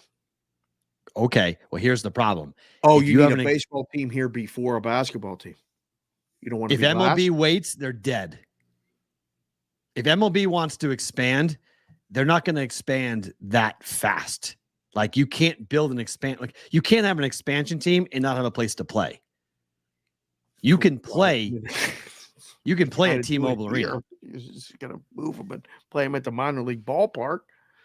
I mean, where are you building the ballpark? How are you building the ballpark? Who's funding it? Who's the owner? Like, there's a lot of things that have to go into play. We know LeBron James wants to be involved in the Vegas market. We know LeBron James wants to put money up.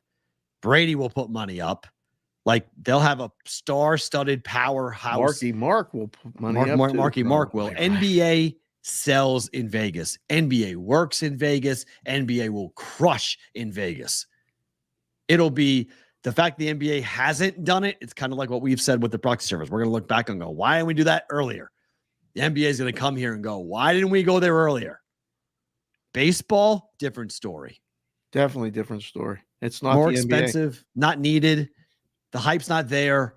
The NBA works. Look at the WNBA. That's working here. You want to talk about basketball? UNLV basketball, the history, the summer league. It works. We are a basketball first community. Before even football, we're a basketball first community. So it's a race now? Yes, 100%. To me, it's a race. This dragging of the feet and the problems for the A's is only speeding up what I think the NBA is looking at, going, okay, if this doesn't go through, let's not sit on our hands here. Let's go get the market. Let's go get Vegas.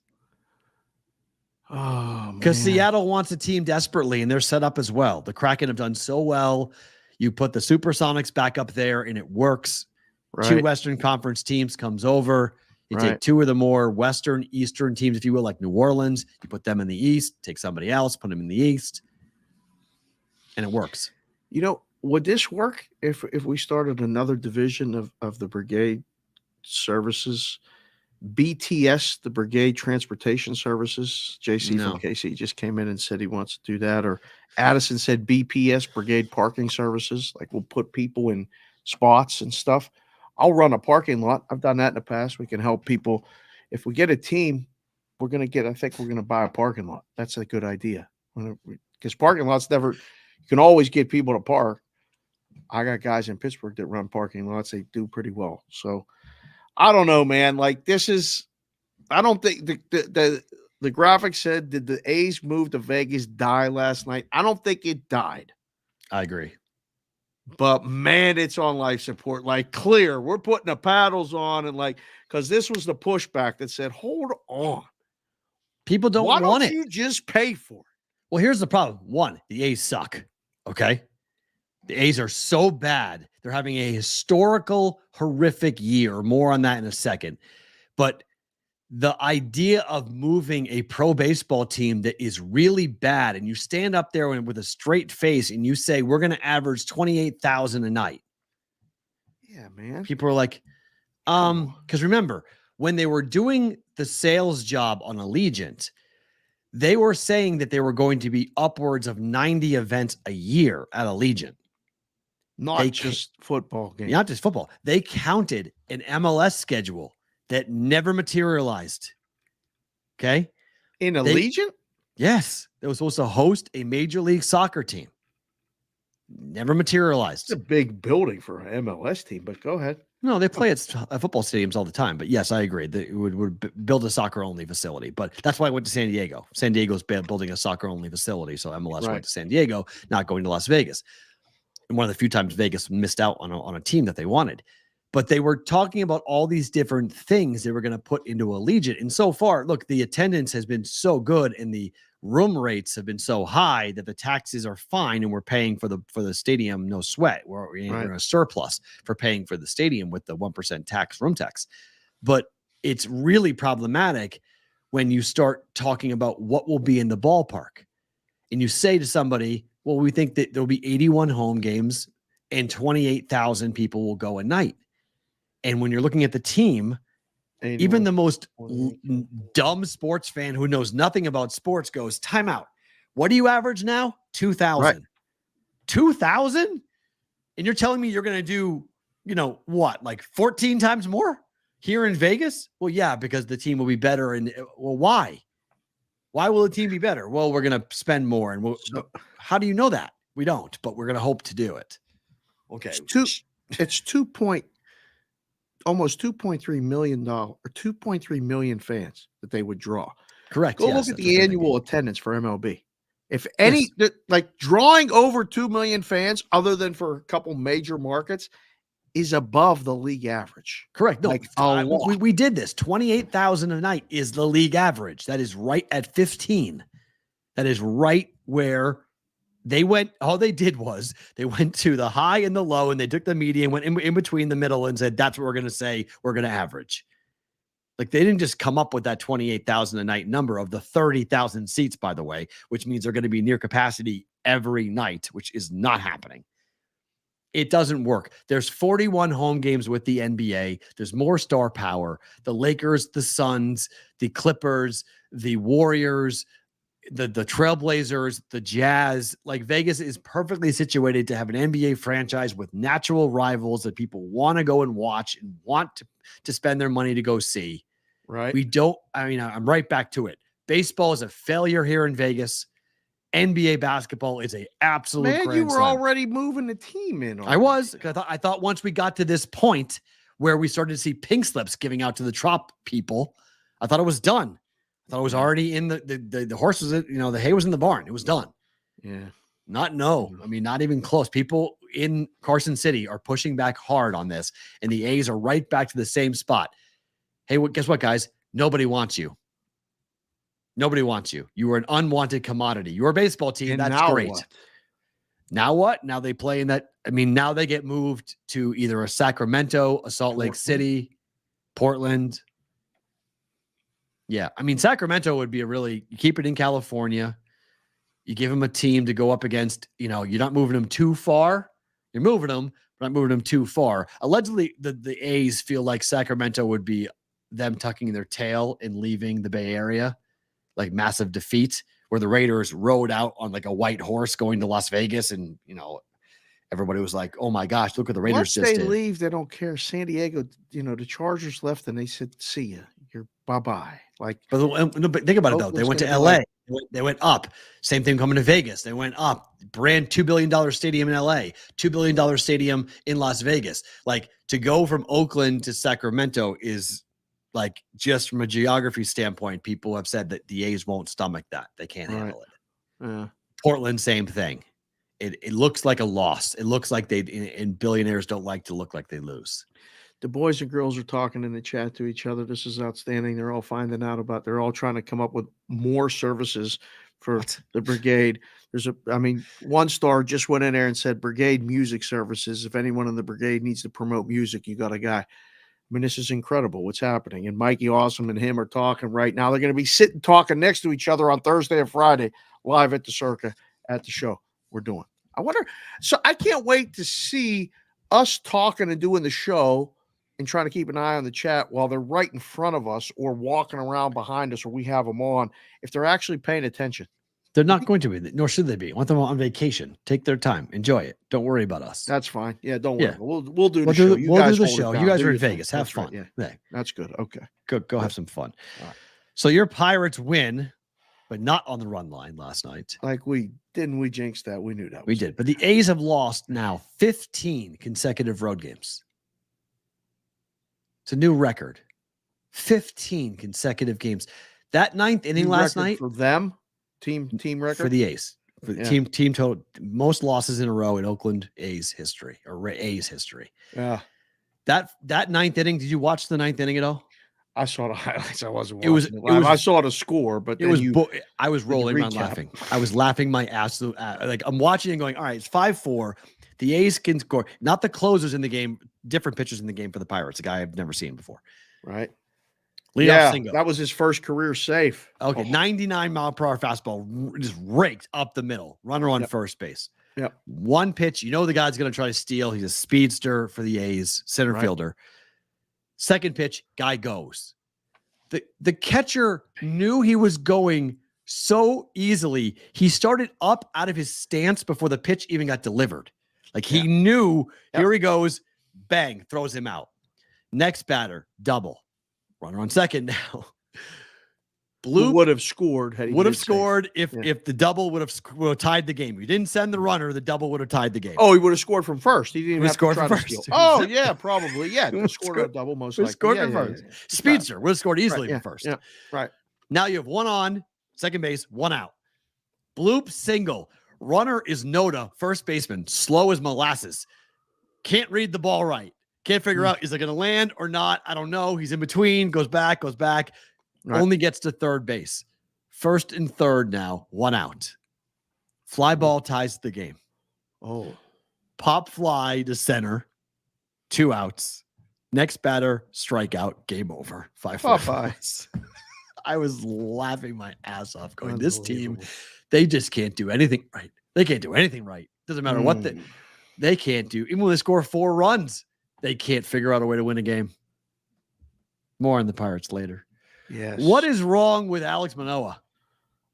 I'm not a pitching coach in Major League Baseball, but I know that he can't get anyone out right now. Anybody out. By yesterday's start.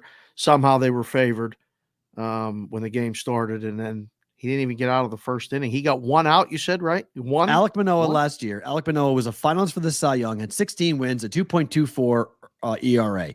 This year, he got 1 out yesterday. Pitched in the All-Star game last year in LA when we went. Yeah, he was an All-Star. He's 1-7. He failed to get out of the first inning in 7 straight losing decisions. Failed to get out of the first inning. That's bad. He allowed 6 runs on 7 hits and walked 1 while watching his ERA rise from 5.46 to 6.36. He's given up 45 runs in 58 innings worth of work. He's allowed 55 runs He allowed 55 runs last year in 196 and 2/3 innings worth of work. Oh, Gorov just came in the chat. 1-star Gorov. Manoah just got optioned a few minutes ago. See you later. Okay. Triple Smart. They had to send him down. Buffalo. They have going to put him Buffalo from Toronto. To figure out your life. Yeah, we gotta figure out how to get back close to what we just had a year ago. I mean, that's amazing how fast that can get a happen. little bit. Yeah, we got to get close. Well, I mean, so we were talking about this yesterday. Would you have sent him down, or would you just put him in a bullpen, keep him up, or what do you do? I'd send him down. I'd send him down. He needs a total refresh. He's got to go down there and clean out the cobwebs, figure out what's going on with his head. It's a mental thing. It's got to be more mental than physical. If it's physical, then get him help and put him on the DL. Wow. No, it's not even Buffalo. He's cut. They didn't send him to Buffalo. They sent him back to Dunedin, down to Florida. Single A? Oh man, we got to work on it all the way down. That's the rookie ball. Yeah, that's next step to being out of the organization.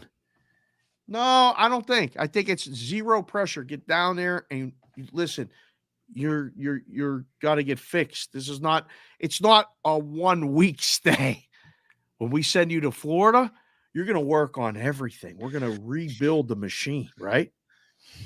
Yeah. So, all right. So he's going down there. A couple of quick trends before we let go of Sports Grid and get into bonus time with Bet It or Book It. Here's a trend for you, trend friends. It is from SoCal DGen, so tip of the cap to him on this. Cleveland is 24-2 straight up, 16-8-3 to the under as a favorite when Bieber, pitching today, has allowed less than 2 runs in his previous start. Cleveland's against Boston tonight. I like this trend tonight. Cleveland against Boston tonight. Bieber, Paxton. Wow, pick them? Yeah, I like Cleveland to win this game tonight. It's going the other way. It's going Boston favored. They're betting it right now. Just changing 2 places. Circa now has Boston a small favorite, as does one of the offshore places. You like Cleveland, huh? Boston's reeling at the moment.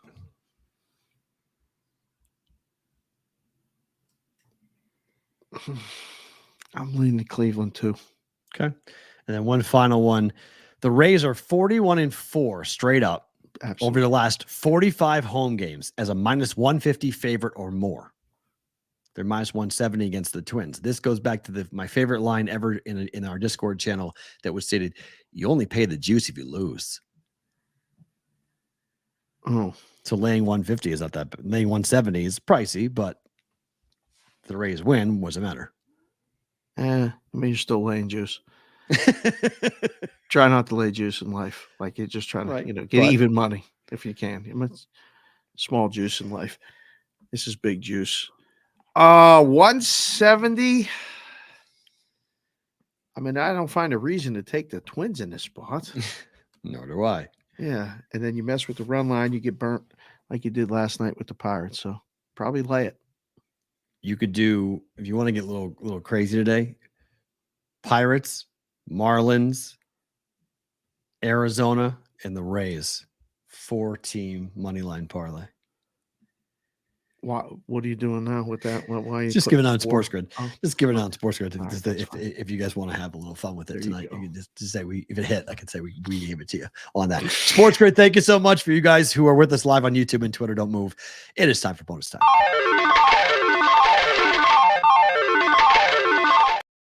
Hey. A Rays money line parlay is +128. I like that, SoCal. Yes. Rays money line plus Pirates. Is that what that said? Rays and Pirates? Yep. I just saw that flash by. Better to book it time. Speaking of all those teams, let's talk about Arizona and the run line. Interesting. Washington. What do you think of this one, by the way? This one's popping. This hat. Wow. This Arizona Diamondback teal. hat. How about that? Purple. So I thought about taking the under in this game because it's 10, but I decided not to. Reason being, Arizona, this Henry kid had a 2.87 ERA in May. Yep. Irvin is horrible, 7.47 ERA, but he's been okay at home last 3 starts. Been okay. 10 runs in 3 starts. Okay. Both these teams are very good on the run line. Both teams are over 10 games 500 against the run line. Both taking Washington. a run and a half is good. I'm laying it. Times. I'm laying it. Better to. Oh yeah, Arizona's good. I'm laying on the run line. Oh, okay. -1.5 Arizona to tattoo this Irvin guy. 7-2 final. Game will go under just to spite me.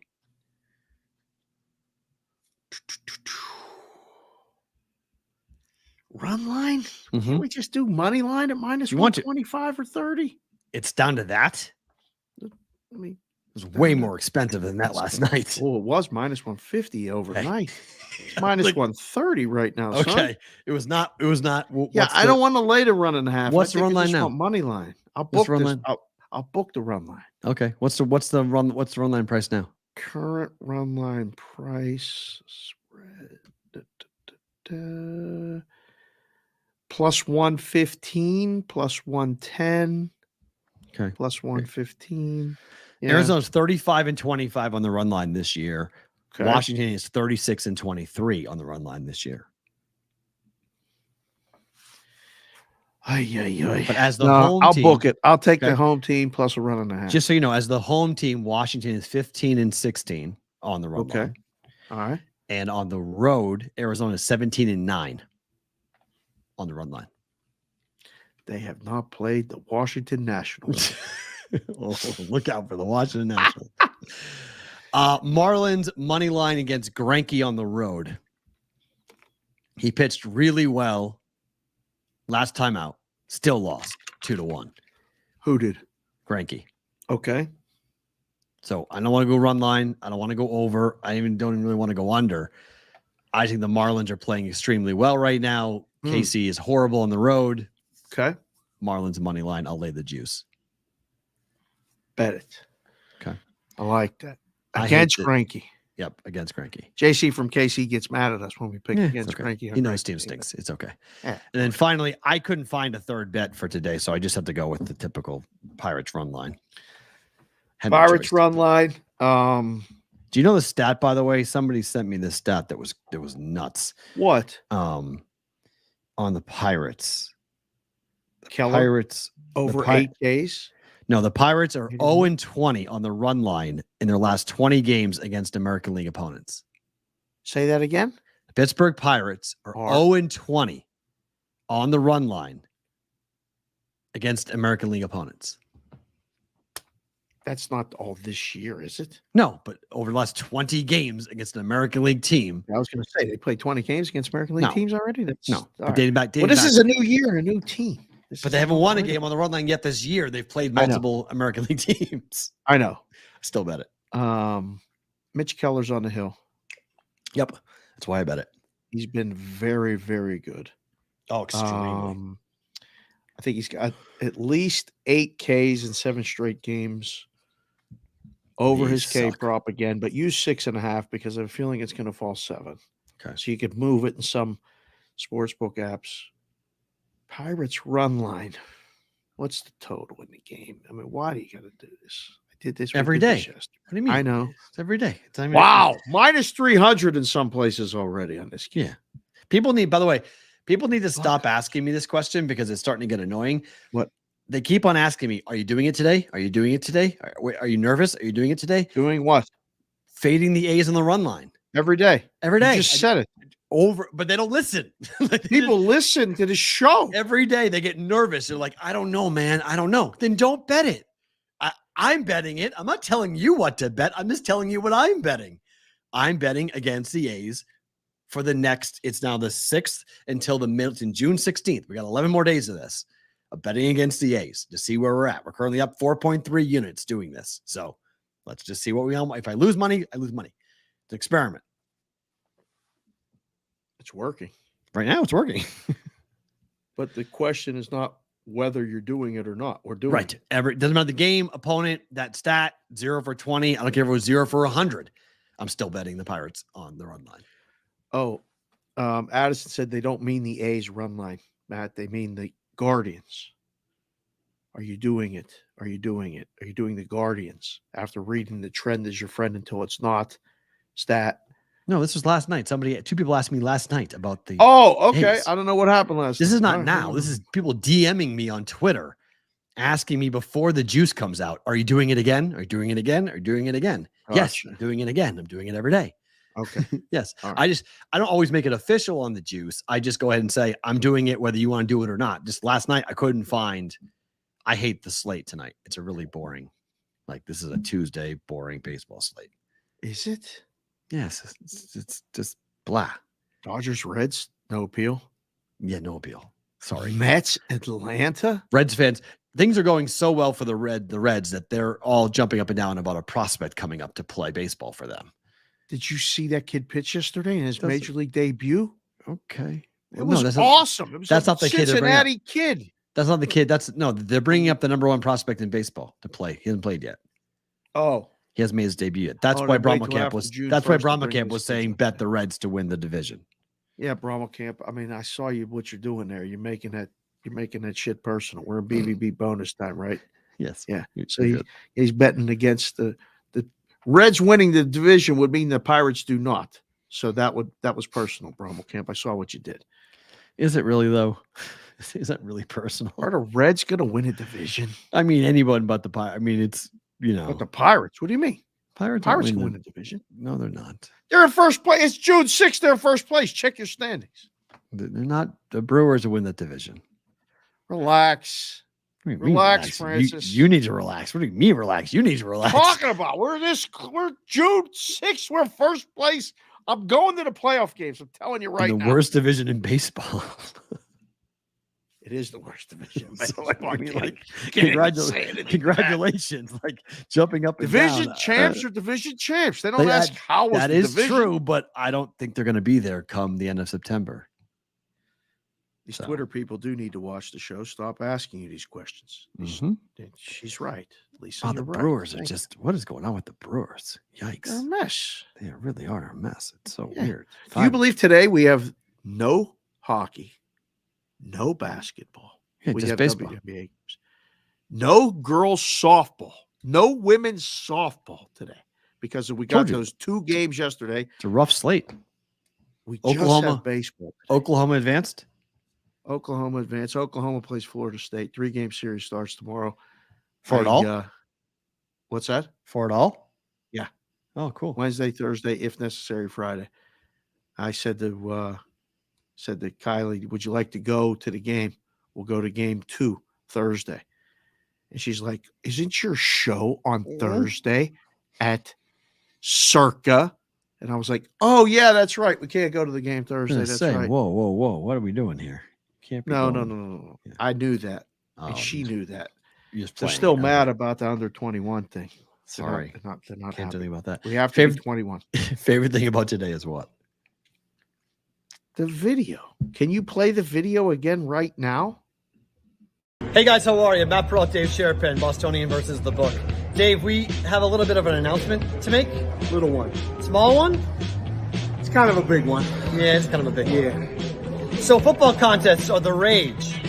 Dave and I have decided to do the Brigade Proxy Service. So when you guys are coming to Vegas and you need anyone to be your proxy, don't just pick anybody. No. Pick. You got a guy. In fact, you got 2 guys. Brigade Proxy Service. What do we call that? BPS? BPS, baby. Vegas guys. Yeah. Here helping you get all your picks in the entire season. So, at Brigade Proxy on Twitter. Right, our DMs are open. If you're coming to Vegas, you need a proxy, as Dave said, you got a guy. The Brigade Proxy Service open for business now. Dave Sharapan, Matt Perrault, we'll see you guys in Vegas to sign up for the football contest.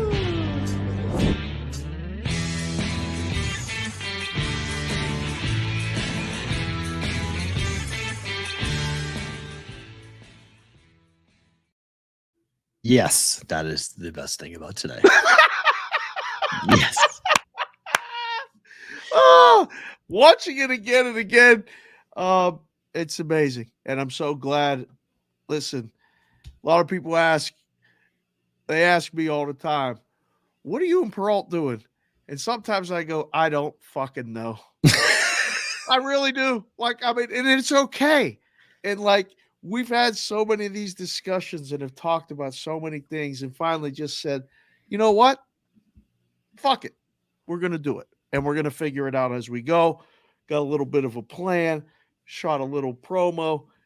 Eric, again, outstanding work. I can't wait to see what how this all works. I got nothing but I'm laying whatever price we're making it for, Thursday and Friday, and then going forward. This proxy service, the BPS.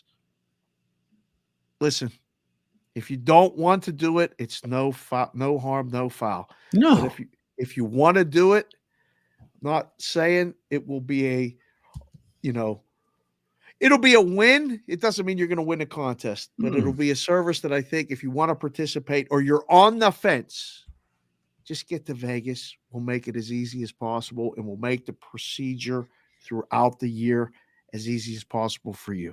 And we've done the tournaments, we've done the contests, you booked the games. I make bets every day. Like it's, I don't know. We're not going to run betting seminars, but you know what I mean? Like we're going to be able to have conversations and strategies and you'll have access to us in terms of asking different questions and whatnot. So it's a different type of situation. Especially if you're a brigade member, like a legitimate BVB viewer. Of course, we're going to try our hardest to help you guys and explain what's going on and what to do and when to do it. We'll talk about it later, like why we both think that playing the Thursday game is not worth it and all the different strategies you can come up with for, fading steam, following steam. Listen, man, it's a way to get involved in a contest that you can't do because you don't live in Nevada. It's as simple as that. You pick the games. We got someone asking, who is that? JSEP Giuseppe 121. What is a proxy? Proxy is someone putting in your picks for you. That's all it is. It's your picks. I ain't telling you what to pick. Matt's not telling you what to pick. You send us. I want the Steelers. I want the Patriots. I want, the Bears, the Chargers, and the Chiefs. That's 5 games if you do the millions. You do the Survivor. You tell us week 1, I want the Chiefs. Done. You survive that, you go on to week 2. It's a couple different ways, different contests, but all we're doing is putting in your picks and putting in your plays. We're doing it with care. We're doing it to make sure that you have action all season, or as long as you're alive in the Survivor. Have you ever heard of the Florida Complex League? Florida Complex League. That's where they sent Manoa. The what? To the Florida Complex League. Man, oh man. That doesn't sound like a league you want to be in.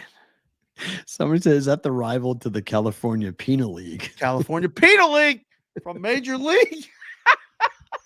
Like, what is that? Wow, they really did send him away. My goodness gracious. Man. So, all right, guys, tomorrow will be a lot of fun. It's a Wednesday heading into Thursday and Friday. You'll be traveling, so we totally understand you guys are going to miss the show. We get it. It's no big deal. If you're going to be here, we thank you for your time. Hit the like button, subscribe button. And if you want to go follow us on Twitter, our 3rd Twitter account now is Brigade Proxy, at Brigade Proxy. Open for business now. You'll make an appointment with us, DM, get in touch. There's a million ways of getting in touch with us. You can email us, askthebvb@gmail.com. Right. You can just tweet at Dave, DM me, or go to at Brigade Proxy, DM us there or write us a note there. Tell us when you're coming in. We'll book an appointment. We'll get a time set for where you're going to be at the book. We're going to be at the book. We'll get you signed up. It'll be a lot of fun. And will you now admit that it's football season, at least? Am I right? It's fucking football season. There ain't no denying it no more. I was holding off until we said yes to this. Yes. It's football season. Let's go. Football season.